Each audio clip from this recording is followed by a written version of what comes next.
Bonjour Alizé. Bonjour Aude. Je suis ravie de vous retrouver pour cet échange. Alors, première question que j'avais envie de vous poser, c'est enfin, c'est pas vraiment une question, mais est-ce que vous pouvez vous présenter en quelques mots déjà? Oui. Donc, je m'appelle Alizée Guerrari, je suis coach professionnel certifié et j'accompagne les femmes dans leur reconversion pour en tout cas réorientation de carrière pour retrouver de la joie, du sens et de l'épanouissement dans leur travail. Ouais, bon, et vous êtes basée à Montpellier aussi. Oui, je suis basée à Montpellier depuis quelques mois tout à fait et je travaille en présentiel et en distanciel. Donc, j'anime des ateliers en présentiel et voilà, l'idée, c'est que je mène mes accompagnements principalement à distance, mais je peux aussi les faire en présentiel. Super. Donc, s'il y a des personnes qui regardent et qui sont basées à Montpellier, comme ça, c'est dit. Voilà. Alors, ce que j'avais envie de vous poser comme première question, c'est déjà qu'est-ce qui vous a amené à moi? Quel était le principal challenge que vous viviez à ce moment-là? Alors, c'est Caroline Potel, donc, qui est une coach en reconversion professionnelle, justement, qui accompagne aussi les cadres qui se lancent dans l'entrepreneuriat. Et donc, qui m'a recommandé, enfin, qui vous a recommandé, pardon, à moi, parce que je faisais un accompagnement avec elle sur justement l'accompagnement à l'entrepreneuriat. Et elle m'a suggéré de vous contacter parce que c'était complémentaire à son accompagnement, notamment sur la thématique de la perception de sa valeur, de la valeur ajoutée qu'on peut avoir en tant que coach, de ce qu'on apporte justement aux personnes qu'on accompagne, et aussi sur la thématique du rapport à l'argent. Donc, débloquer les croyances limitantes qui peuvent nous freiner et s'autoriser à recevoir, toute cette partie relation à l'argent qu'elle aborde dans son accompagnement, mais que j'avais besoin d'aller creuser un petit peu plus sous une autre forme. D'où justement voilà, la recommandation qu'elle avait faite. Bon, je remercie Caroline, d'ailleurs, pour sa On la recommandation. salue. Exactement. Et c'est vrai qu'il y a beaucoup de complémentarité entre le travail qu'on a fait ensemble et puis le travail fait avec un coach business qui sera plus axé sur la stratégie, une partie mindset aussi, mais souvent uniquement au niveau conscient, euh, et voilà, de pouvoir compléter avec ce travail au niveau subconscient, parce que la combinaison des deux marche très bien. Et du coup, comment s'est passé? Est-ce que vous pouvez nous dire un petit peu comment s'est passé cet accompagnement ensemble? Donc, on a passé, je pense, 3 mois, Mhm. euh, 3 mois ensemble. Voilà, comment vous avez vécu cet accompagnement? Qu'est-ce qui s'est passé pour vous? Là, j'ai très bien vécu cet accompagnement. Ce que j'ai beaucoup apprécié, c'est le côté très professionnel, en fait, justement de l'accompagnement, que ce soit en séance et dans les vidéos qui viennent avec. Le côté apport théorique aussi des vidéos.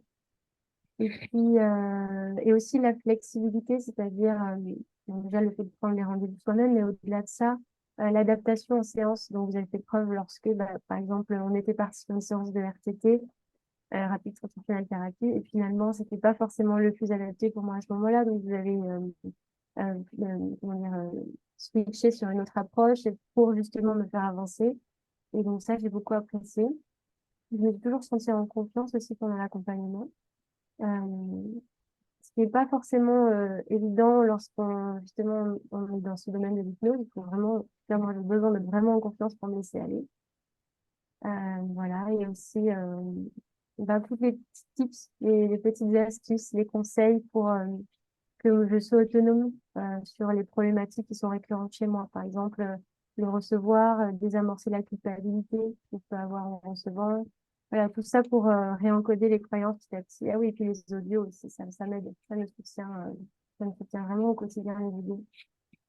Voilà, un petit peu tout ça.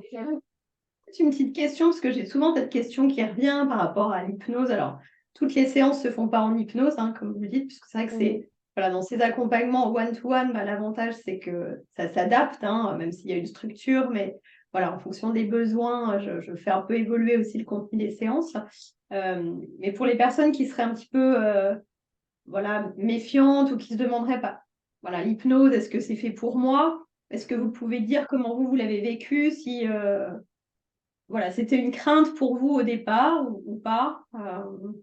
Euh, c'était pas vraiment une crainte, parce que je venais en toute confiance parce que la recommandation de Caroline faisait que j'avais très peu, voire aucune appréhension, parce que j'ai pleinement confiance en elle et en son professionnalisme. Donc, je me suis dit, si elle vous recommande, c'est que normalement, je peux y aller, les yeux fermés. Donc, et puis, l'entretien découverte qu'on avait fait m'a tout à fait confirmé ça. Donc, déjà, je démarrais en confiance. Et puis après, oui, ce qui m'a aidé pour l'hypnose, c'est d'être toujours consciente que je pouvais en sortir si jamais, à un moment donné ou à un autre, je me sentais pas bien. Donc ça m'a, enfin, le fait de pouvoir se dire oui, je consens à être sous hypnose et si jamais à un moment donné ça ne me convient plus, je peux le signaler et je peux agir. Je suis pas sous emprise. Oui. C'est vrai que je le répète souvent, mais dans l'état d'hypnose que j'utilise, en tout cas, et je pense que vous avez pu l'expérimenter, vous contrôlez tout. Mm. Euh, tout ce que vous dites, tout ce que vous faites, c'est un état vraiment très naturel, très facile d'accès, qui est peut-être voilà, un peu similaire à un état méditatif. Euh, Mm. mais en effet, du coup, si à un moment donné, vous vouliez en sortir, c'est très facile. Oui. Et dans l'accompagnement, quel a été peut-être le plus gros shift ou la plus grosse prise de conscience, principale transformation, peut-être à laquelle vous ne vous attendiez pas forcément, ou vous avez parlé tout à l'heure de l'argent, on a travaillé aussi d'autres aspects. Mhm. Peut-être lequel a été le plus profond pour vous, le plus étonnant? Alors, il y en a eu un, donc la thématique du rapport à l'argent, on l'a plutôt abordé en fin d'accompagnement. Et sur le recevoir, la séance de RTT qu'on avait fait justement sur le recevoir m'a beaucoup aidé, je pense, à déverrouiller des choses en profondeur sur la culpabilité que je pouvais avoir à recevoir des cadeaux, etc. Et ça, c'est une problématique à laquelle je suis encore confrontée, mais je vois que ça avance. Et du coup, je repense à justement ce que vous avez utilisé comme outil pour m'aider à shifter un petit peu de perception. Donc ça, je peux le faire de moi-même après, donc ça m'aide beaucoup. Et aussi, je commence vraiment là, en fin d'accompagnement, à prendre conscience de la valeur de ce que j'apporte à mes clientes et, et justement le côté impactant, le côté que justement ce que j'apporte a de la valeur et que j'ai un impact commence à vraiment infuser, alors que c'était très dur pour moi au début j'avais vraiment du mal avec, avec cet aspect-là, et alors qu'il est déterminant dans ma pratique et justement pour parler de ce que je fais et tout. Donc, ça m'aide beaucoup aussi.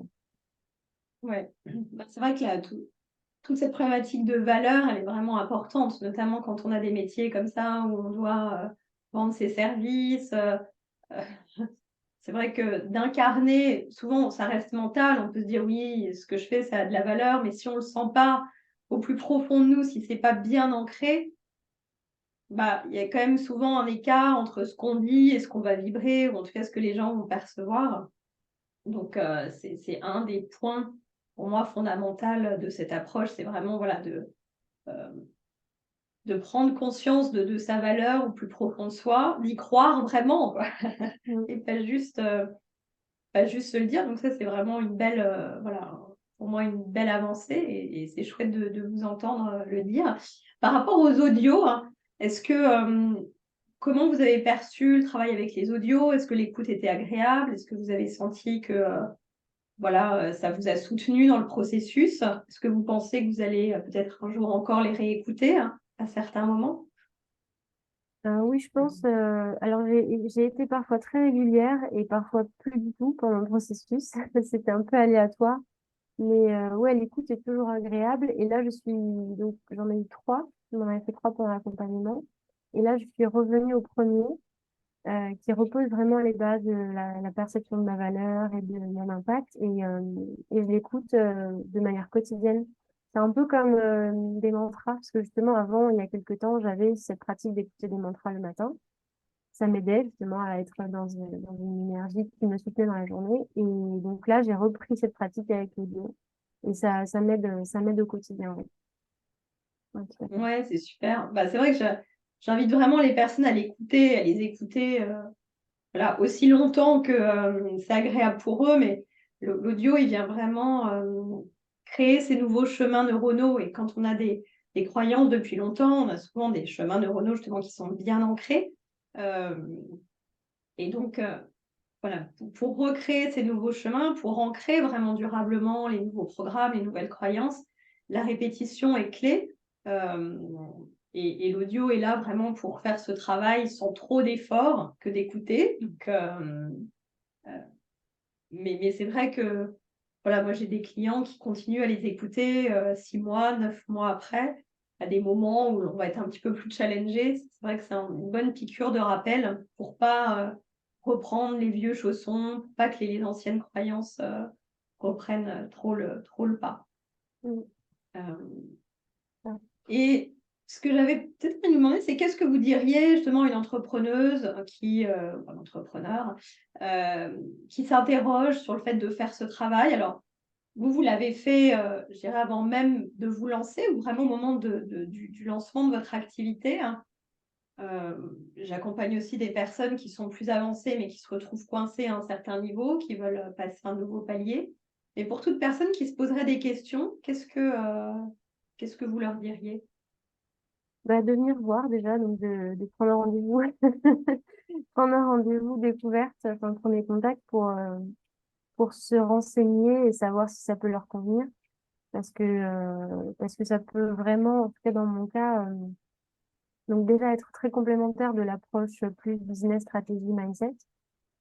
Et puis se faire gagner, ça fait gagner du temps. Moi, c'est l'impression, enfin, c'est vraiment le pourquoi aussi pourquoi l'avoir fait maintenant et avec vous, c'est que justement, je démarre et je me suis dit que je voulais me donner le maximum de chances possibles d'aller vite et bien et de justement pouvoir enlever les choses qui me freinaient, les petits boulets dans mon sac à dos pour pouvoir justement mettre mon énergie de manière optimale dans ce que je fais, éviter d'être en lutte avec moi-même sur certains aspects, plutôt me donner de l'énergie plutôt que ça me draine à l'intérieur, quoi. Ouais, bah, c'est top. Ouais, merci pour ce partage. Bah, c'est vrai que l'entrepreneuriat, ça demande de l'énergie. Voilà, c'est un long chemin qui est plein d'opportunités, qui a aussi ses challenges. Et c'est vrai que finalement, souvent, notre énergie, elle est siphonnée par voilà, ces vieux programmes, par ces choses qui tournent. Et c'est autant d'énergie qu'on ne va pas pouvoir mettre au service de votre mission, de notre mission, de ce qu'on a envie de faire, des personnes qu'on a envie de servir. Et le côté rapide, bah, j'en viens pour moi, c'est quelque chose qui me tient à cœur. Bon, un des outils que j'utilise, c'est la rapide transformational therapy, donc il y a le mot rapide.